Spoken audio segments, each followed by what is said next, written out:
Jayson Tatum's becoming a legend, but there's still so much you don't know about him. Like the time an NBA player forced him to break the law, or his deadly illness that could kill him at any second. Here's 10 things you didn't know about Jayson Tatum. And first, let's talk about the teacher who tried ruining his life. Growing up, Tatum was a lot like most of us. He loved basketball and dreamed of eventually becoming an NBA player, until one day, Tatum's 4th grade teacher destroyed his dreams. 4th grade, the teacher told me, I want everybody to write a paragraph on what they want to be when they get older, what they want to do when they get older. She came around me, I was like, I want to be in the NBA. I want to be in the NBA one day. I want y'all to see me on TV. She looked at me and she was like, you gotta pick something more realistic. I remember everybody in the class kind of laughed at me. And I felt this big. I was embarrassed. And I remember I was crying. I told my mom.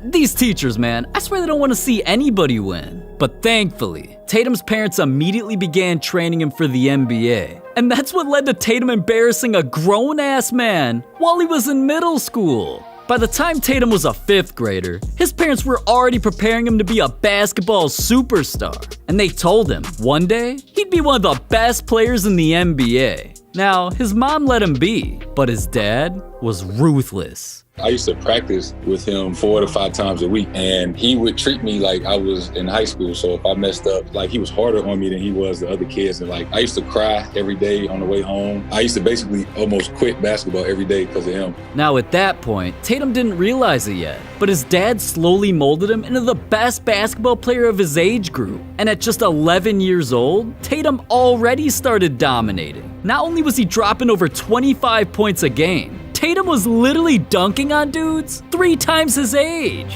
And his first victim was his own dad? Yeah, just look at this. Tatum hit a growth spurt and got so good at basketball, he was pretty much destined for the league. Until an NBA player made him do something illegal. It all started with Tatum's mom. When she wasn't training Tatum for the NBA, she played on a volleyball team and became great friends with her coach, Besta Beal.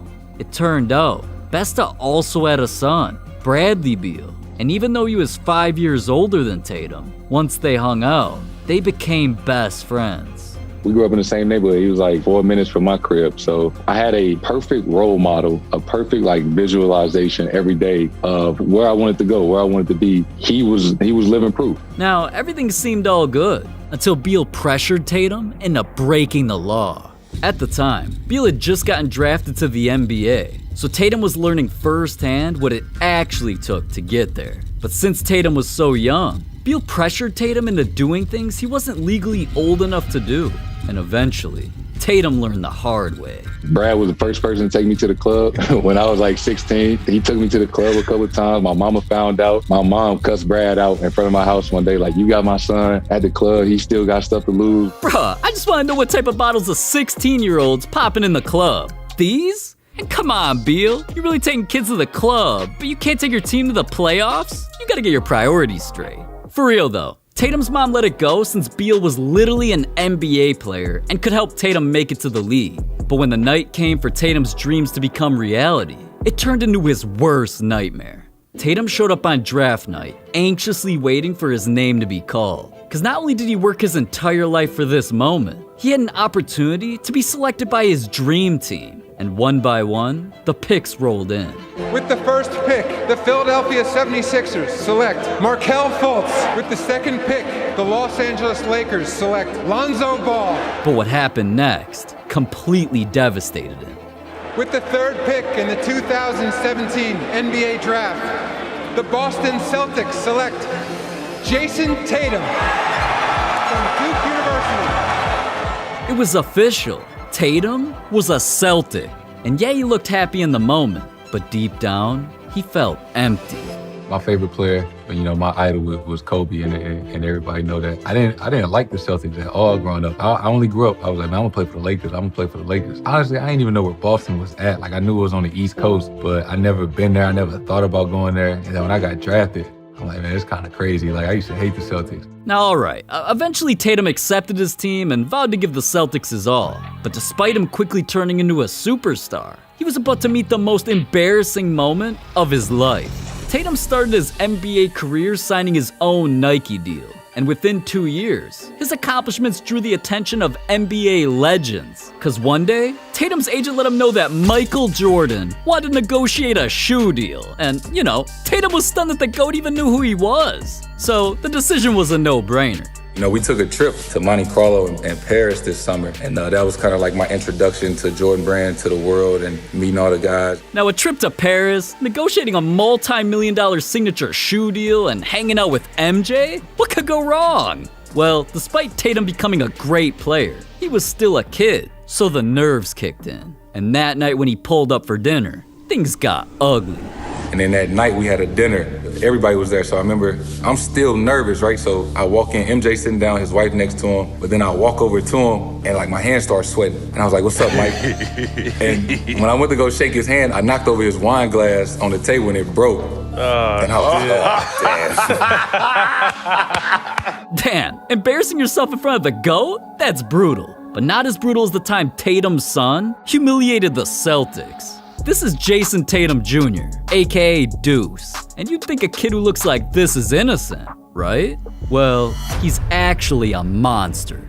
Yeah, Deuce is constantly spotted around Tatum, showing up to games and post-game interviews. But behind the scenes, things have been getting violent. And one of Tatum's teammates is suffering the consequences. It's been kept a secret, but when Deuce showed up courtside to watch his dad play, he couldn't help himself and viciously attacked.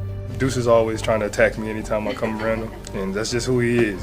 We all love Deuce, and he's our guy, so we'll take it. Damn, Marcus, you really in the locker room getting beat up by a little kid? If I were you, I would've kept that on the low, like Tatum's secret ritual. Since Tatum started playing basketball, he studied the greatest players, and one thing he noticed about the best is that they all have a pregame routine. LeBron's chalk toss, Stephen Curry's tunnel shots, Dwayne Wade's rim pull-ups. Tatum knew if he ever wanted to make it to their level, he needed a pregame ritual. But being a middle schooler, he didn't have many options until him and his grandma came up with an idea.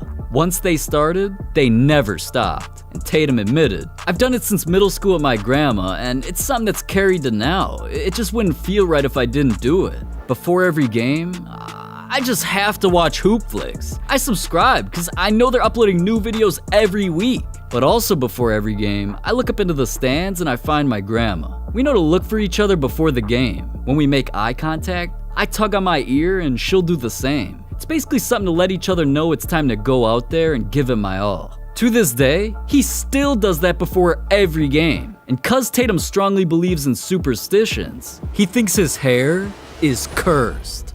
Yeah. Throughout Tatum's career, we've seen him rocking this cut. But out of nowhere, he came into the NBA bubble and said, "New pandemic, new me," and revealed his new curls. But it got his ass roasted. Someone said Tatum looked like James Harden and Trae Young combined. Even NBA legends jumped in on the fun. Now, Tatum laughed it off with some tweets, but the cyberbullying worked, because he wanted his old hair back. But before he had a chance, his family convinced him to keep it for a game or two. And in the first game of the bubble, things got ugly. Because not only did the Celtics lose, Tatum had the worst game of his entire career. And right at that moment, Tatum knew it was all because of his hair. And we played Milwaukee. I was 2 for 18.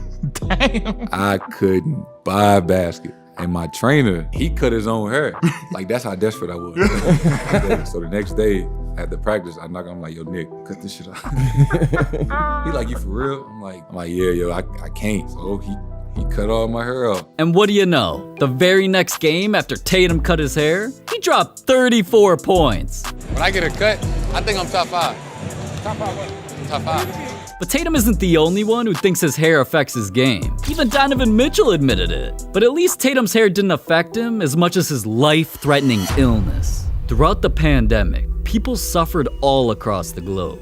And in the NBA, Tatum was one of the unlucky players. Once he got sick, the effects became so intense, it completely changed his life. Not only was he forced out of the NBA for weeks, he never fully recovered.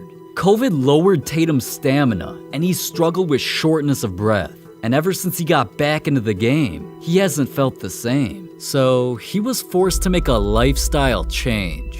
Like I take an inhaler before the game since I tested positive. I never took an inhaler before, but I for sure feel better now than I did a month ago.